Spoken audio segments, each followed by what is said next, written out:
Muy buenas, soy Marcos Vázquez y hoy tenemos una nueva entrevista aquí en Radio Fitness Revolucionario. Entrevisto a Gustavo Garriga, un gran médico dermatólogo, y con él hablamos de dos temas principales.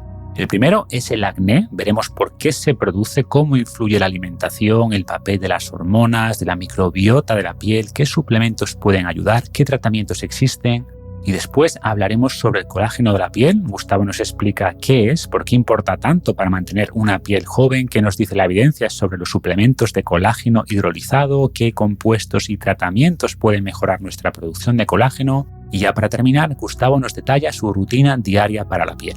Es importante entender que la salud de la piel no es un tema meramente estético. De hecho, la piel es el órgano más grande del cuerpo, participa en la síntesis de moléculas importantes y hay una relación bidireccional entre la salud de nuestra piel y la salud del resto del cuerpo. Problemas de salud internos se van a ver reflejados en la piel y a su vez una piel dañada va a contribuir a daños en el resto del cuerpo, así que no te pierdas esta entrevista. Este episodio está patrocinado por Eleva, una empresa española de escritorios elevables. Es la marca que yo uso, tiene muchos modelos distintos, motorizados y hacen más fácil pasar menos tiempo sentado. Al estar de pie vas a cambiar más de postura, te vas a mover más de manera inconsciente y gracias a su motor puedes subirlo y bajarlo fácilmente apretando un botón.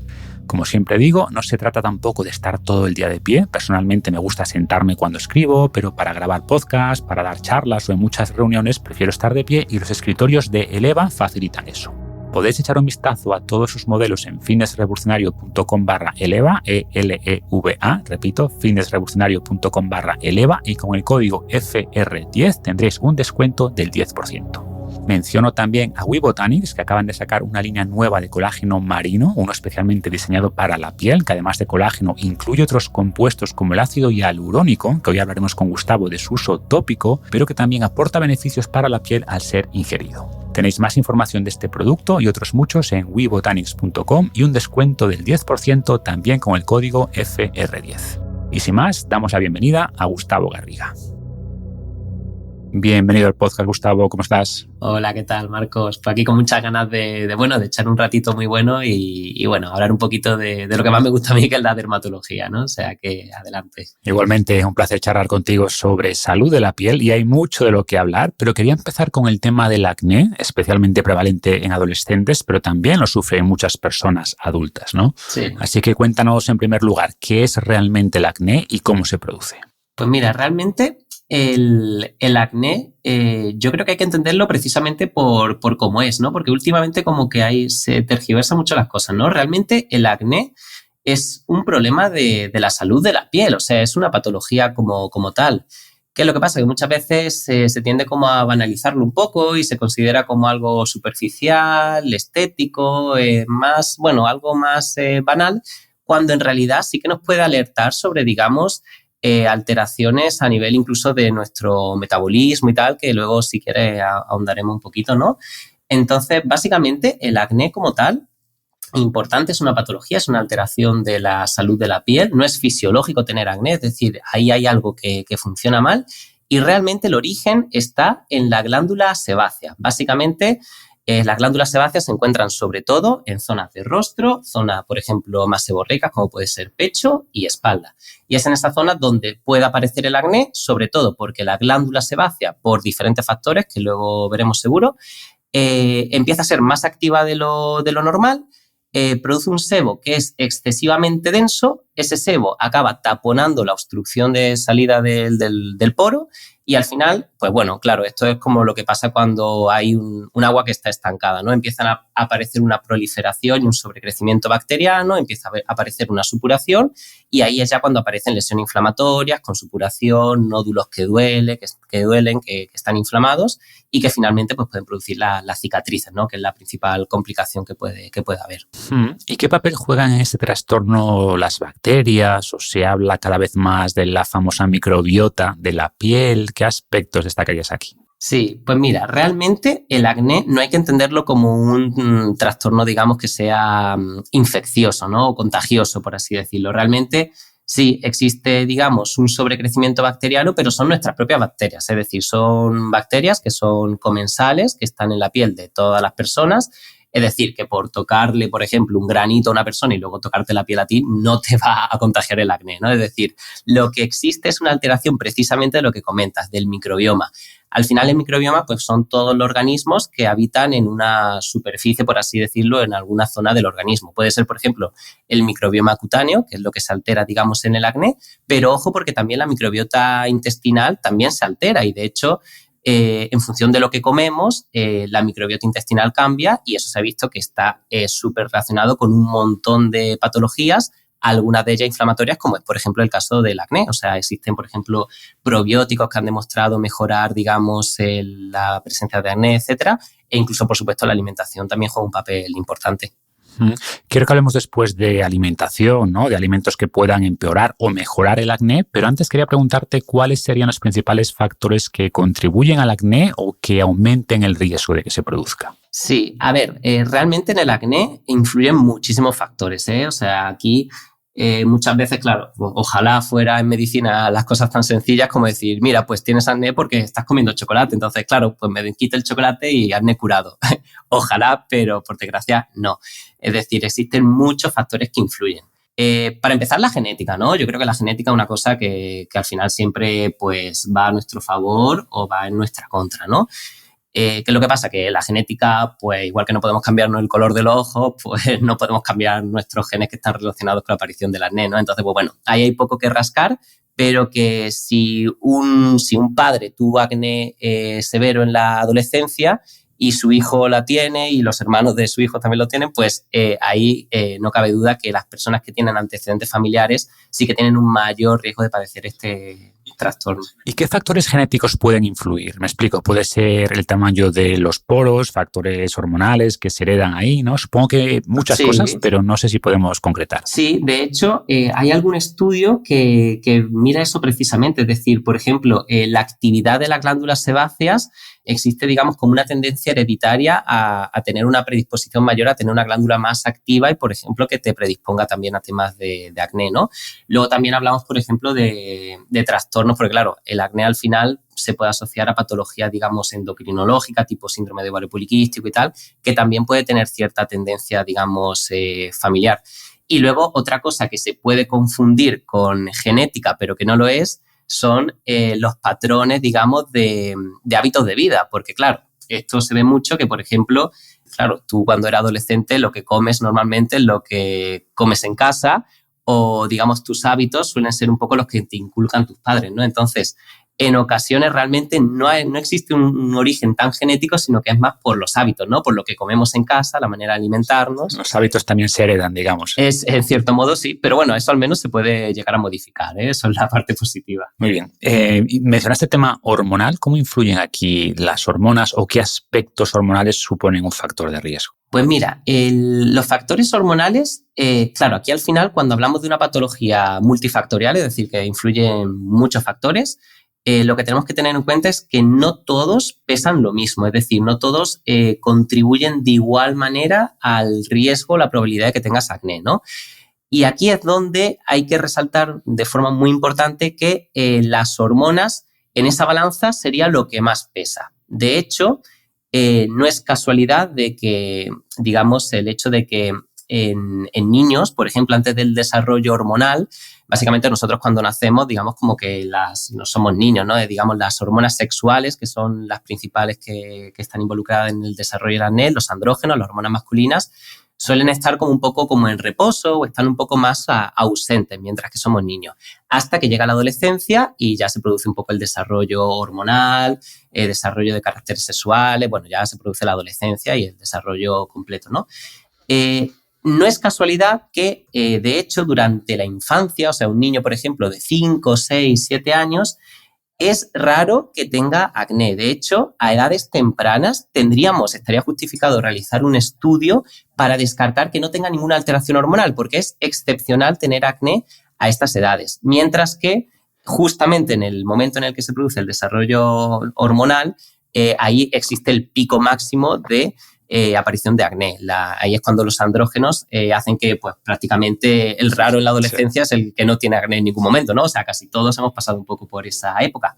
Pero normalmente ese hiperandrogenismo, ese aumento de la acción de las hormonas masculinas en esa época es transitorio, pero existe casos en los cuales, sobre todo en casos de acné de la mujer adulta, esas alteraciones perduran y hace que, pues, que tengamos 20 años, 25, 30 y sigamos con brotes de acné a una edad a la que no nos correspondería.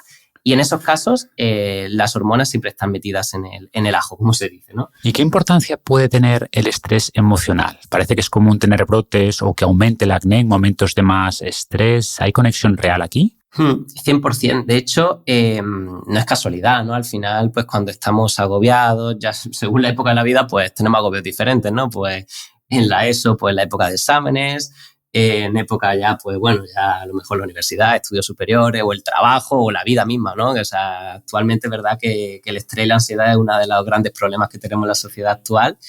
Y no es casualidad que la gente se note que le empeora el acné.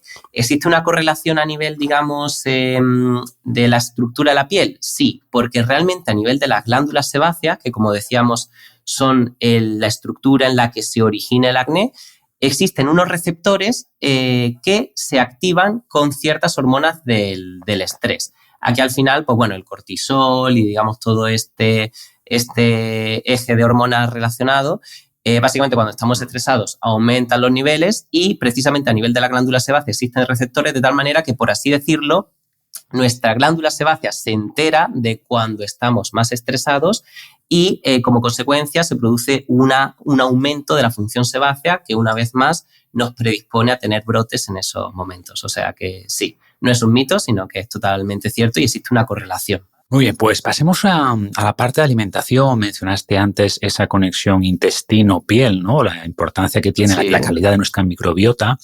Y luego también estamos hablando de la importancia de las hormonas y es evidente que lo que comemos influye también en las hormonas, en la insulina, en las elevaciones del famoso IGF-1, ¿no? Que podría también perjudicar el acné.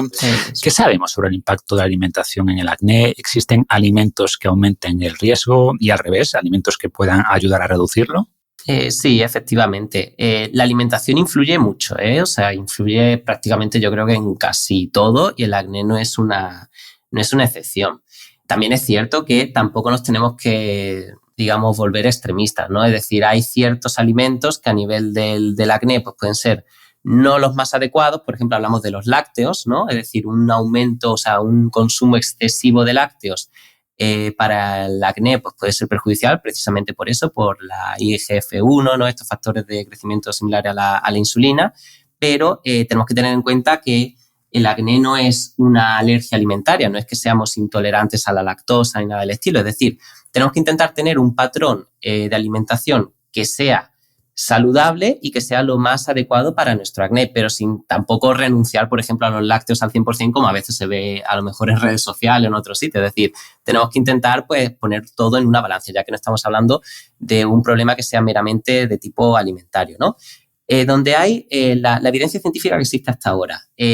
Sobre todo, lo peor para el acné son la ingesta de lácteos en abundante cantidad, básicamente lo que hay estudios así más sólidos es sobre todo la leche desnatada, aunque parezca paradójico porque la gente dice, no, la leche entera, el problema del acné, como el acné y grasa, pues el problema es la grasa de la leche. Claro. No, realmente va más por lo que tú mencionabas, ¿no? La IGF-1, que por el procesamiento de la leche desnatada y tal, todo este proceso y tal, pues al parecer los niveles son superiores en leche desnatada versus leche semi o entera. Consumo de grandes cantidades, sobre todo lo que está más demostrado, por ejemplo, más de 1 litro de leche al día y sobre todo relacionado con los lácteos también están derivados como la proteína, la whey protein, que al final es proteína del suero de la leche de la vaca, es decir, es como bueno, un lácteo ahí súper mega concentrado. Eso sí que está muy demostrado que se asocia a aparición de acné, junto con, sobre todo, el consumo de azúcar. ¿Por qué? Porque básicamente el azúcar, la aparición de resistencia a la insulina y todo esto sí que está súper demostrado que nos predispone a tener acné y de hecho uno de los trastornos que más nos predispone a acné, sobre todo en caso de la mujer adulta, es el síndrome de ovario poliquístico en el que además de haber un aumento de la función de las hormonas masculinas, de los andrógenos, también son mujeres que tienen cierta tendencia a que el metabolismo del azúcar no funcione del todo bien, básicamente a que aparezca la resistencia a la insulina, ¿no? Lo perjudicial sería sobre todo eso, lácteos, whey protein, consumo de azúcar en cantidades excesivas, ultraprocesado, que al final te estás tomando una loncha de lo que tú piensas que es pavo y lleva azúcar de repente, ¿no? O sea, que... Y quizás este es el problema con el famoso miedo al chocolate, ¿no? La relación entre el chocolate y el acné. Claro, ahí está. Ese es uno de los mejores ejemplos. ¿Qué pasa con el chocolate? El pobre chocolate pues lleva ahí, digamos, el tema de la cruz esta de asociarse a temas de proteína acné, cuando el cacao en realidad es un alimento magnífico. ¿Qué es lo que pasa? Que cuando tú te compras pues la tableta de chocolate Milka, eso lleva de todo menos chocolate. De hecho, el primer ingrediente, no sé cuál será, ¿no? Pero probablemente el azúcar esté entre los primeros, ¿no? El azúcar, sin duda. De hecho, yo siempre digo que es en realidad azúcar con sabor a chocolate, ¿no? Sí, 100%, de acuerdo. Sí, totalmente. Ahí está la cosa. O sea, que muchas veces existe como esta confusión, lo mismo que hablábamos de los factores genéticos, ¿no? Dice, bueno, esto es de la herencia de la familia, ¿no? Estos son los genes que hacen que tengan acné. A veces sí, pero a veces por lo que estáis comiendo, que eso, en cierto modo, los hábitos sí que influyen. En cuanto a alimentos positivos, todo aquello que nos ayude a cuidar un poco lo que es la microbiota, todo lo que tenga, digamos, contenido en prebióticos, que sería fibra alimentaria, probióticos y sobre todo, pues bueno, el típico patrón de alimentación pues rico en antioxidantes, rico, digamos, frutas, verduras, etcétera, etcétera. Y sobre todo alejarnos del patrón este de comida basura, rica en bebidas energéticas, azúcar, bueno, un poco la dieta que sabemos perfectamente que es mala, pero que por desgracia nos cuesta escapar a veces. Y a nivel de suplementos, sabiendo que evidentemente el suplemento ideal para cada persona va a depender de cuáles son sus causas principales, ¿no? Si es un tema más hormonal, de microbiota, etcétera, pero hay suplementos que hayan demostrado beneficios en reducir el acné. A mí me parece un campo muy interesante y que cada vez se habla más y más, ¿no? Realmente los suplementos al final es eso, es un suplemento. Lo ideal es tener una alimentación lo más adecuada posible y tal. Y por supuesto que una suplementación en casos de acné graves tampoco te va a llegar, digamos, a ser suficiente para controlar un poco el trastorno que tengas de base a nivel hormonal, etcétera. Pero sí que hay suplementos que son muy interesantes. Sobre todo, a mí uno que me parece de lo más interesante actualmente es el inositol, porque el inositol al final tiene una acción sensibilizadora a la insulina, es decir, combate un poco esa resistencia a la insulina que, por ejemplo, tienen muchas mujeres adultas, sobre todo con síndrome de ovario poliquístico. Y en ocasiones que parece milagroso, ¿no? Porque mujeres que tienen reglas irregulares por todas estas alteraciones y tal, les ayuda a regularizar las reglas, les puede ayudar a mejorar un poco este perfil hormonal y de forma secundaria también conseguir mejorar el acné. Actualmente lo que se recomienda son unos 4 gramos de, sobre todo mioinositol, aunque hay, digamos, como otros derivados similares, pero bueno, en torno a unos 4 gramos sí que es un suplemento muy bueno. La berberina va un poco también en esa línea porque también tiene un efecto, digamos, como versus la resistencia a la insulina. Omega 3, yo, por ejemplo, sí que lo pauto mucho porque muchos tratamientos, digamos, que se utilizan en acné tienden a resecar la piel, a que la piel esté como un poquito más deshidratada, daña la función barrera, etcétera, por así decirlo. Entonces, bueno, el omega 3 sí que sirve para hidratar muy bien la piel, disminuir estas molestias e incluso se asocia a una disminución de la gravedad del acné. Y en pacientes, por ejemplo, que toman isotretinoína oral, que es el famoso Roacutan, que Roacutan ya no existe, pero bueno, se ha quedado ahí un poco con el nombre de la marca, ¿no? Pues también ayuda a disminuir las molestias con el tratamiento. O sea, que sí que yo, para mí, serían como mis 3 suplementos principales. Inositol, omega 3 y berberina. Pero bueno, sobre todo los 2 primeros, inositol y omega 3. Y ya para cerrar el tema del acné, ¿no? Hablabas ahora de algunos tratamientos clásicos, ¿no? Que se han usado desde hace mucho tiempo. ¿Cómo ha evolucionado este campo? ¿Qué es más efectivo a día de hoy desde la dermatología para tratar el acné? Pues mira, yo creo que ha habido, sobre todo, te diría que dos avances muy, muy buenos, ¿eh? El primero de todos es que el tratamiento más eficaz que existe y probablemente existirá es la isotretinoína oral, ¿no? La isotretinoína oral al final es un derivado de la vitamina A, es lo que se conoce como un retinoide por vía oral. Y es un tratamiento que funciona muy bien porque básicamente es una manera de atrofiar la glándula sebácea. El problema del acné es que la glándula sebácea se hace más grande, se hipertrofia, igual que hipertrofiamos los músculos haciendo deporte, pues aquí la glándula sebácea se hipertrofia y te produce acné. Isotretinoína, ¿qué es lo que hace? La atrofia.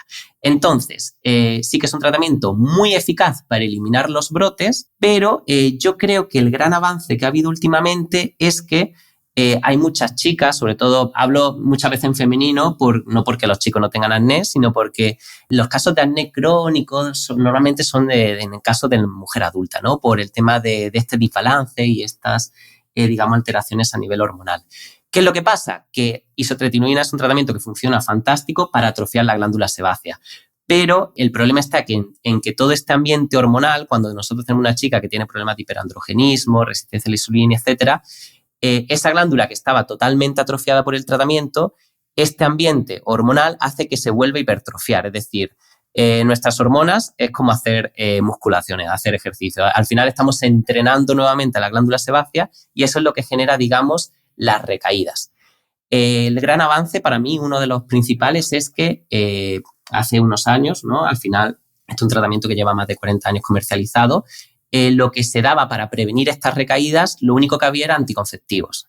Básicamente, el anticonceptivo pone tus ovarios a reposar, dejas totalmente paralizada, bloqueada la función, digamos, de los ovarios y las hormonas las tomamos desde fuera. ¿Qué es lo que pasa? Que muchas mujeres no toleran este tipo de tratamiento, da mucho efecto adverso, aparte de los posibles riesgos que tienen a nivel de salud, ¿no? Y el gran avance está en que actualmente se está abordando el acné de una forma diferente. Es decir, cada vez más intentamos ir más a ese origen, ¿no? Es decir, no paralizamos o no bloqueamos tanto la función ovárica, sino que intentamos reeducarla. Por ejemplo, el inositol o la metformina, en chicas que, por ejemplo, tienen resistencia a la insulina, síndrome de ovario poliquístico, han demostrado que mejoran la función ovárica, mejorando no solamente el hecho de que tengan reglas irregulares, el acné, sino también incluso mejorando el IMC que tienen, aumentando la fertilidad, es decir, te permite hacer como un control más completo y sobre todo renunciando un poco a las anticonceptivas, que es un tratamiento que arreglar no arregla nada, realmente es como un parche y en el momento que las dejas muchas veces tienes como una recaída. Y el segundo gran avance yo te diría que sin lugar a dudas las terapias láser y bueno, ya un poco el desarrollo tecnológico que nos permite, digamos, actuar desde fuera, pero por una vía diferente, no farmacológica, ¿no? A lo mejor hay láseres que disminuyen la producción de sebo, atrofian la glándula sebácea, disminuyen la inflamación. Básicamente lo que de toda la vida se hacía con fármacos, ahora lo podemos hacer también con terapias lumínicas. Que entiendo que reducirás también algunos de los riesgos que tienen estos fármacos, que no son muchos por lo que entiendo, pero bueno, que siempre están, ¿no? Sí, también. Muy bien, pues cambiemos de tercio, porque quería hablar también de aspectos más generales de la salud de la piel y quería empezar preguntándote qué es el colágeno y qué papel juega en la salud de la piel. Sí, el colágeno, yo creo que junto con el hialurónico y el retinol son como de los 3 trendy topics, ¿no? De lo que más se habla en tema de salud de piel. Sí, pero me refiero al colágeno que tenemos, como estructura, no todavía suplementos o colágeno tópico, sino el de la propia piel, digamos. Sí, el colágeno básicamente yo me lo imagino, suelo explicarlo como los andamios de la piel, ¿no? Básicamente en la piel tenemos como 3 capas. La primera es la epidermis, que digamos que sería como la última capa que recubre la superficie de la piel, que nos aísla del exterior y tal. Luego tenemos una capa que es la dermis, que es donde está el colágeno, que ahora os contaré, y ya por debajo estaría la capa de hipodermis, que sería pues la grasa, ¿no? Por así decirlo. El colágeno está en la dermis y básicamente es lo que da el soporte a la piel. Digamos que el colágeno son como si fueran vigas, por así decirlo, son como unas fibras alargadas que se entrecruzan entre sí y permiten que la piel pues tenga sostén. ¿Qué es lo que pasa? Que con el paso de los años, como todo, pues lo vamos perdiendo, ¿no? El colágeno lo producen unas células que son los fibroblastos, que son como las fábricas que forman el colágeno en la piel. Y estos trabajadores, pues con el paso del tiempo, pues se van cansando y van perdiendo su capacidad para formar colágeno.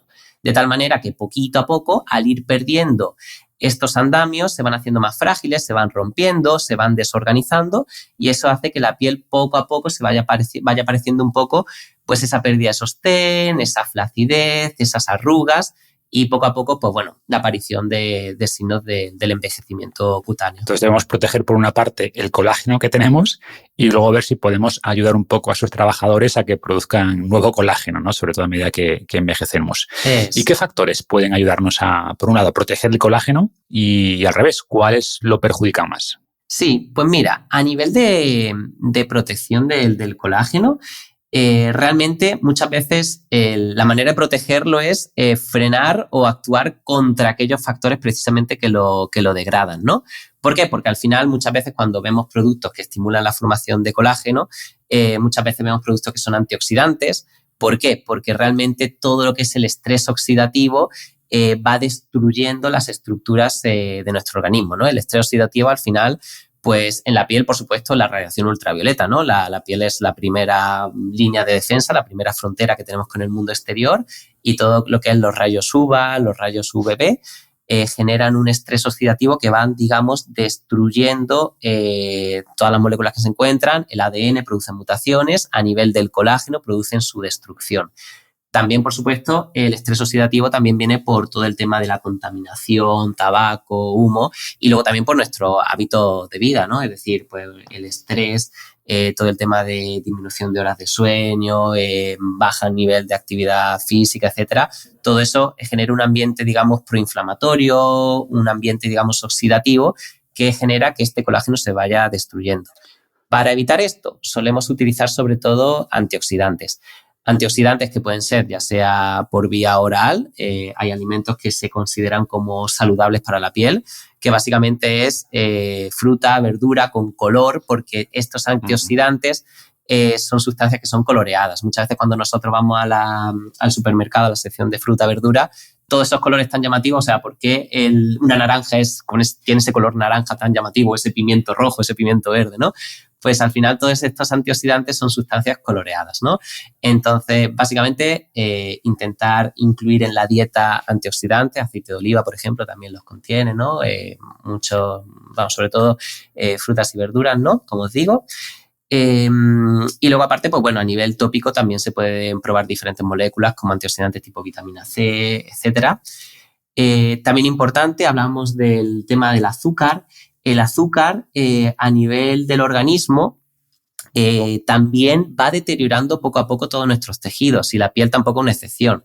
En la piel hablamos de un proceso que se llama glicación, que básicamente es que el azúcar, que por ejemplo en personas que tienen problemas, una vez volvemos a lo mismo, ¿no? Problemas de resistencia a la insulina y tal, existen unos niveles de azúcar altos en sangre y en los tejidos, en el organismo, que hacen que ese colágeno también se vaya destruyendo poquito a poco. Entonces, al final, oye, pues todo lo que sea cuidar nuestra alimentación en ese sentido también nos va a ayudar a que este colágeno no se vaya destruyendo. Y luego, bueno, a nivel de potenciar el colágeno, por supuesto, lo que más evidencia tiene es sobre todo el tema del retinol. Bueno, hablo de retinol, pero serían retinoides en general tópicos que se aplican en crema porque estimulan la formación de colágeno. Y ya si no, pues ya podemos recurrir a otro tipo de tratamientos ya más de dermatología estética, como puede ser el uso de dispositivos láser o, por ejemplo, diferentes sustancias como la hidroxiapatita cálcica, que básicamente lo que hacen es espabilar a esos trabajadores que están ya un poquito más cansados para estimular que formen más colágeno e ir revirtiendo un poco estos procesos. Uh-huh.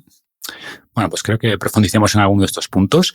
Y quería preguntarte también, antes de pasar a los principios activos, ¿no? Que ya a nivel cosmético, sí. El papel del colágeno como suplemento, ¿no? El famoso colágeno hidrolizado, que muchas personas afirman que no sirve para nada porque después se descomponen sus aminoácidos. Pero la verdad es que yo cuanta más evidencia científica miro, pues veo que la mayoría de metaanálisis con estudios independientes demuestran que sí que tiene un efecto positivo en la piel. A ver, no hace milagros, evidentemente, claro, pero sí parece ayudar, ¿no? ¿Qué conclusión sacas tú de los estudios existentes? Sí. Aquí, claro, es que de entrada es como que la idea chirría un poco para todo aquel que sepa ahí un poquito de biología y tal. Dice, pero bueno, a ver, el colágeno es una molécula, una proteína que es muy grande y esto no se absorbe tal cual. Claro, la gente se lo imagina, pues tomo colágeno y de lo que se come se cría, ¿no? Por así decirlo. Pues bueno, ya está. Colágeno en las articulaciones, colágeno en todas partes. No, o sea, realmente, claro, ese colágeno se destruye por completo, se va digiriendo a nivel del tubo digestivo y no se absorbe, digamos, como tal el colágeno. ¿Qué es lo que pasa? Que realmente los derivados del colágeno, todos estos péptidos y este colágeno, por así decirlo, hidrolizado, sí que son aminoácidos y péptidos más pequeñitos que sí que se pueden absorber. Y a nivel de dermatología, por supuesto, existen diferentes estudios y tal que sí que demuestran que mejora, pero no porque el colágeno tal cual se absorba, ¿no? Sino que digamos que todos los ladrillos que componen el colágeno sí que se absorben. Y a nivel de dermatología, he de decir que a mí, yo también cuando lo leí y tal, me sorprendió, porque hay estudios muy serios, sobre todo, que no es solamente, porque claro, hay estudios y estudios, ¿no? Pero hay estudios en los cuales incluso por ecografía, es decir, ecografía cutánea, se mide como aquellas personas que toman colágeno y tal, consiguen, digamos, medido en milímetros. Es decir, esto ya no es miro y digo, pues, Marcos, ¿tú ves esta piel que está firme? Uy, sí, me parece firme o me parece luminosa. No, ya cosas, ¿no? Objetivas, Objetivas, ¿no? sí. Sí. Y básicamente a nivel de piel, como resumen, ha demostrado mejorar, digamos, lo que es la firmeza de la piel, medido incluso ecográficamente, la luminosidad mediante, digamos, estudios ya, digamos, a nivel de aparatología, la elasticidad incluso, y por mecanismo que yo todavía, la verdad es que no sé, si te soy sincero, no sé explicarte muy bien por qué, incluso se ve que puede tener un papel en mejoría de las rojeces de la rosácea o incluso en la mejoría de la pigmentación de la piel en patologías como melasma, etc. O sea, resultados que yo, como mi opinión propia, son prometedores y bueno, sí que es verdad que servir sirve, pero no lo posicionaría como lo más básico ni lo que le vayas a sacar mayor rentabilidad. O sea, hay otras muchas cosas tienen más valor que a lo mejor ¿no? Claro, no es como el retinol, que ahora te preguntaré, pero como dices, somos capaces de absorber directamente péptidos, lo que facilita la síntesis de nuevo colágeno, punto 1. Y punto 2, es una buena fuente de aminoácidos como glicina, que es muchas veces el factor limitante en la producción de nuevo colágeno, ¿no? O también se ha visto que puede ejercer un efecto regulador del sistema inmunitario. Quizás por eso pueda reducir algunos síntomas de rosácea que decías, ¿no? Porque esta enfermedad o este trastorno se asocia con enfermedades autoinmunes. En fin, no hace milagros como dices, pero puede ayudar, ¿no? Pasemos ya a la primera línea de defensa, a esos compuestos tópicos, en este caso con más evidencia. Mencionaste antes la vitamina C como antioxidante, el retinol, sin duda el que tiene más beneficios, pero también se habla del ácido hialurónico. Cuéntanos un poco las diferencias entre estos dos compuestos, retinol y ácido hialurónico, y qué aspectos debemos tener en cuenta al seleccionarlos, ¿no? En el caso del retinol, pues entiendo que la concentración o el tipo, en el ácido hialurónico si es de bajo peso molecular o alto. ¿Qué aconsejas aquí? Sí. Básicamente, como que tanto el hialurónico como el retinol son principios activos de eficacia demostrada, cada uno sirve para cosas diferentes, ojo, y se pueden combinar el uno con el otro, o sea, no son excluyentes, ¿no? Básicamente, el hialurónico es un polisacárido, actúa como una esponja, básicamente. Es decir, es una molécula que es capaz de absorber su peso en agua multiplicado por no sé, por cientos de veces, ¿no? Es decir, es una esponja. Esto es interesante porque, claro, al final, sobre todo cuando va pasando el tiempo, nuestra piel va perdiendo esa capacidad de permanecer hidratada y va, sobre todo si nos fijamos, por ejemplo, en los extremos, una persona mayor de 80, 90 años, vemos que son personas que tienen una piel seca, ¿no? Porque al final van perdiendo un poco el hialurónico que tienen de forma natural y otros compuestos como los glucosaminoglucanos y otra serie de moléculas que en personas jóvenes pues mantienen la hidratación. Esto lo podemos conseguir mediante ácido hialurónico, que dependiendo un poco del peso molecular, esto es, imagínate, ¿no? Cuando hablamos de bajo peso molecular, imagínate como una esponja pequeñita. Puede absorber menos cantidad de agua que si tenemos una esponja enorme, pero es verdad que nuestra piel tiene una función barrera, es decir, nuestra piel, la principal función que tiene es aislarnos del exterior. Si tenemos una molécula de pequeño tamaño, va a ser más fácil que se cuele entre las células de la piel y que llegue a capas profundas, ¿no? Mientras que un hialurónico de mayor peso molecular sí que te permite una hidratación mayor, pero no penetrará tanto. Normalmente muchas veces lo que se recomienda es combinar tanto bajo peso molecular como alto peso molecular. Pero ¿qué es lo que pasa? Que realmente el hialurónico como tal no transforma nada la piel. Es decir, estamos aportando una molécula externa que mientras que permanece en nuestra piel, pues la hidrata, pero se acabó. Es decir, ahí no hay ninguna transformación ni de la estructura de la piel ni nada. El ácido hialurónico me gusta, pero es verdad que soy más partidario de la otra vía de por ejemplo, hidratar nuestra piel y de tratarla, que sería los retinoides, como por ejemplo el retinol. ¿Qué diferencia hay? Los retinoides, voy a decir casi siempre retinol, me va a salir retinol porque es lo que más se utiliza, ¿vale? Pero bueno, que hay muchísimos más, ¿no? Pero bueno, el retinol como para resumir. Lo que hace es, un principio activo es un derivado de la vitamina A, igual que la isotretinoína que hablábamos del acné, el famoso Roacutan. Lo que pasa es que estamos hablando aquí de un derivado cosmético y que se utiliza a nivel de crema, que la principal virtud que tiene es que es capaz de colarse en el núcleo de la célula. Allí se transforma ácido retinoico, que es otra molécula, y el ácido retinoico es capaz de cambiar la forma de la expresividad genética, es decir, básicamente cambia el funcionamiento de la célula. Y lo que tenemos aquí, que es muy interesante, es que genera unos cambios en su comportamiento que nos acercan al estado de salud de la piel. ¿Qué pasa, por ejemplo, cuando cumplimos años? Pues cada vez la piel se renueva más lentamente, es decir, no tiene tanta rapidez de renovación, las células van, digamos, como más despacito. Los fibroblastos, que eran los que formaban el colágeno, pues son estos trabajadores que cada vez están un poquito ahí más cansados, ¿no? Forman menos colágeno. La piel, digamos, tiende a hacerse cada vez más finita. Si nos fijamos, una persona mayor es como papelillo de fumar, una piel deshidratada, que se arruga, muy fina. Vamos perdiendo firmeza, perdemos colágeno, la piel se va haciendo cada vez más fina, más delicada.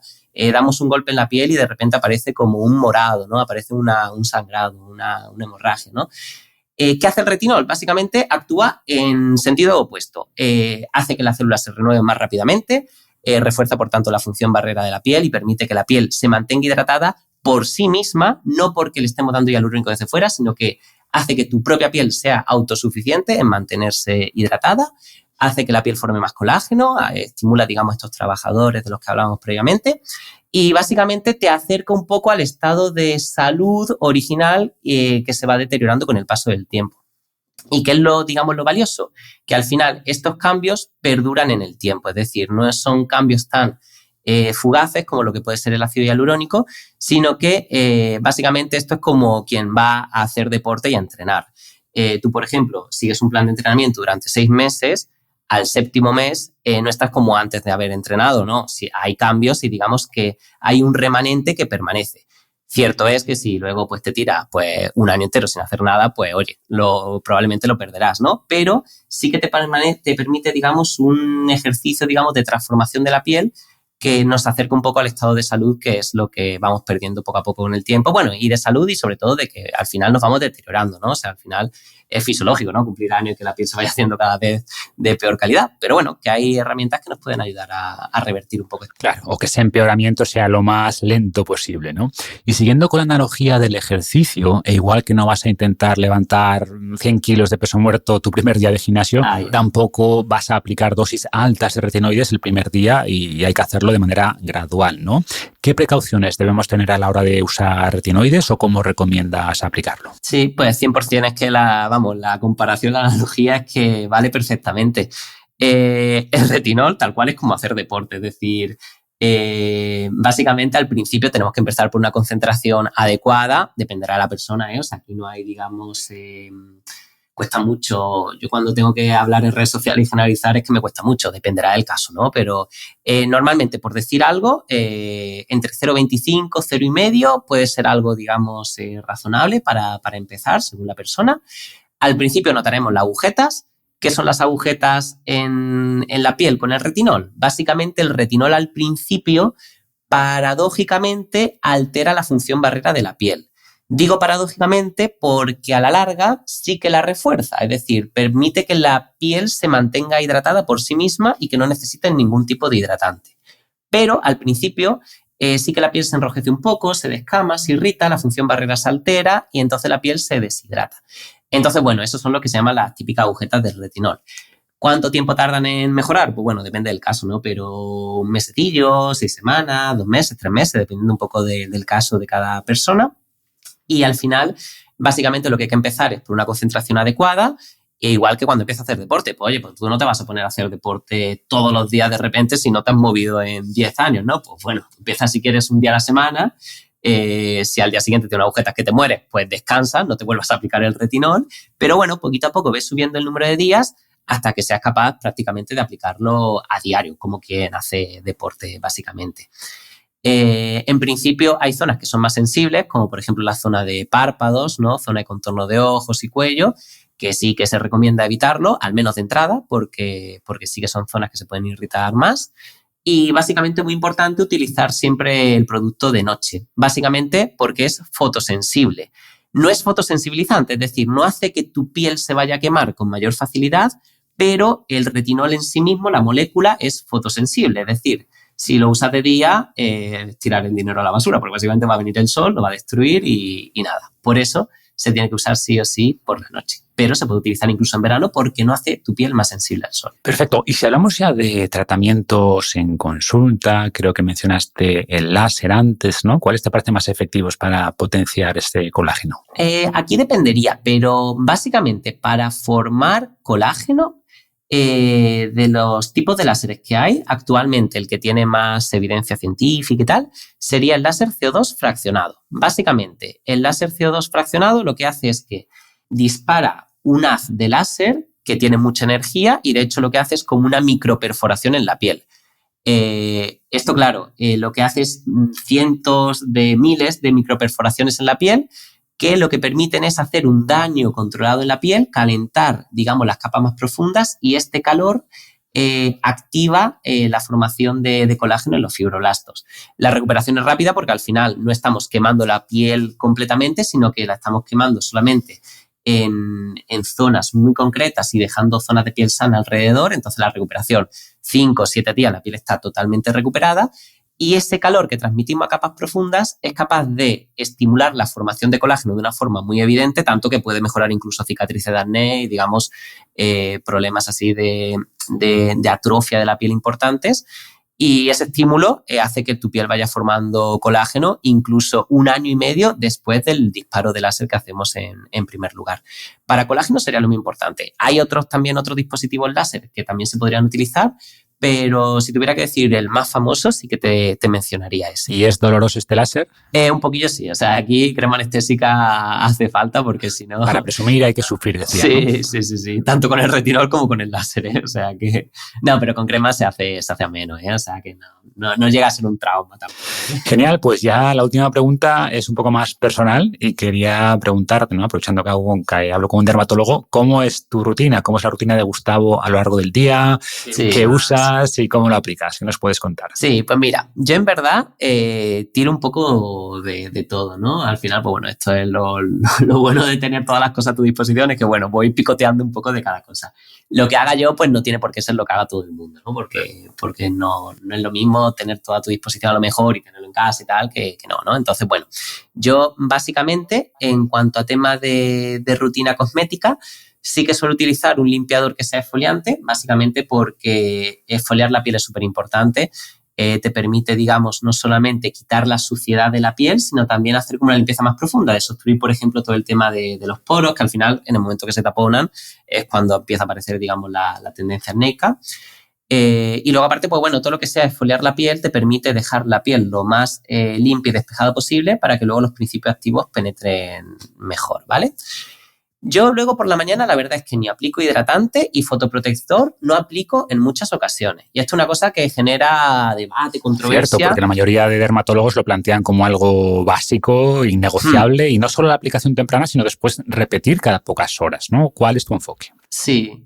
Aquí es que lo complicado es dar un mensaje que le sirva a todo el mundo, ¿no? Entonces, el problema de las redes, ¿no? Es como además, tú vives en Málaga, que es importante porque claro, no es lo mismo Málaga que La Coruña. Sí. Aquí depende del caso. Es que al final depende de dónde vivas, porque precisamente eso influye muchísimo. Y luego también depende un poco de las patologías que tengas y tal. Yo, por ejemplo, tengo suerte de que de momento, pues sí, vivo en una zona que hay bastante sol y tal, pero no tengo ninguna patología que me condicione especialmente. Es decir, una persona que tenga problemas de manchas, pues irremediablemente sí que es verdad que el protector solar tiene que formar parte de su día a día sí o sí. También depende un poco de la estación del año, ¿eh? O sea, yo, por ejemplo, en verano y tal sí que suelo tener, digamos, un poco más el hábito porque es que, básicamente, si no me quemo. O sea, es muy fácil quemarse. Pero en principio, por dar un mensaje general, no es obligatorio fotoprotegerse del sol, sino que lo que es obligatorio es hacer un uso adecuado del sol. Y me explico. Básicamente, si tú ves que en tu día a día no estás expuesto de una forma muy importante, estamos en noviembre, casi diciembre y tal, pues no es una cosa obligatoria. Si tú ves que ya empieza el verano y tal, lo primero de todo es sobre todo medidas de evitación, es decir, pues exponte de forma gradual al sol, que no sea de una forma muy brusca, pero si tú ves que te estás exponiendo al sol de una manera tal, pues sí que tendrás que ponerte protección solar, sobre todo si tienes, digamos, problemas de manchas, melasma, etcétera, o cáncer de piel, ¿no? Así que ahí el mensaje no podemos sacar un titular, digamos, muy llamativo, pero bueno, es que hay que individualizar, ¿vale? Yo por la mañana no lo uso, pero sí que sería un principio activo muy interesante para todo aquel que tenga temas de hiperpigmentación y tal, que serían los antioxidantes, tipo vitamina C, etcétera. Nos sirven y se utilizan por la mañana porque básicamente nos protegen de todas las agresiones a las que se va a ver expuesta, digamos, nuestra piel. Tanto el tema del sol como el tema de la contaminación, tabaco, etcétera, toda la porquería que hay en el medio ambiente. Y eso sería un poco lo básico de la mañana, ¿no? Limpieza, antioxidantes, hidratante. Yo, como y normalmente intento que no haga falta, o sea que la mejor hidratante es el retinol de la noche, siempre lo digo. Y factor 50 según el caso y según el momento del año y según la persona. Por la noche, sencillo, aparte de la limpieza exfoliante, como siempre, yo básicamente reservo un hueco para el retinol. Hay personas que según sus patologías, pues si tienen rosácea tenemos que meter alguna crema con receta médica para utilizar en este momento, si tenemos melasma, etcétera. Pero el retinol básicamente es que le va bien a todo el mundo, porque básicamente te sirve para el acné porque te permite mantener, digamos, un poco el tema de la obstrucción del poro más... O sea, que lo recomiendas también para personas jóvenes, ¿no? Que sí. No es que haya que empezar a tomarlo a partir de los 40 o lo que sea. Nada. Yo porque es que de hecho en torno a pues, los 20, 30 años, incluso adolescentes, es cuando tenemos el pico de acné y realmente el retinol a esas edades es uno de los tratamientos de primera línea. O sea, de hecho, mirando la guía y tal, los retinoides y el retinol aparece como tratamiento tópico de primera línea siempre. Te sirve tanto para la tendencia acnéica como para el tema de manchas o como simplemente para una persona que quiera pues, cuidar su piel y prevenir, digamos, un poco el proceso del envejecimiento, ¿no? Es el mejor anti-aging, te mantiene la piel hidratada, básicamente te ayuda a devolver la piel a su estado de salud inicial. Y luego, pues bueno, sí que es verdad que como tengo todo un poco a mano, pues sí que es verdad que de vez en cuando pues suplemento, digamos, para nivel capilar, algo de tratamiento oral, digamos, para conseguir seborregular un poco la piel, también sí que confieso que de vez en cuando utilizo. Pero bueno, básicamente, dependiendo de la persona, al final las necesidades cambian y ahí varía. Es un enfoque bastante minimalista, ¿no? Que tampoco hace falta untarse todo el día con cosméticos ni tomar 20 suplementos para lograr una buena salud de la piel. Nada, si se complica la cosa, pues oye, hay que complicar, o sea, hay que darle un poquito más de eso, pero yo por suerte, de momento, un poquito de piel acnéica. Hablamos de un enfoque más preventivo, sí, por así decirlo. Tampoco hay que hacerse la vida imposible a uno mismo ni volverse majareta, básicamente. Genial, Gustavo, pues lo vamos a dejar aquí. Muchas gracias de verdad por ayudarnos a entender un poco mejor nuestra piel, por desvelarnos ahí tu protocolo. Y nada, como tú decías, ¿no? Creo que el tema de la piel muchas veces lo vemos como un tema únicamente estético, pero creo que ha quedado claro que es un tema realmente de salud, ¿no? Así que muchas gracias y hasta la próxima. Nada, igualmente. Muchas gracias por la invitación, Marco, y hablamos para lo que haga falta. Hablamos pronto. Un abrazo.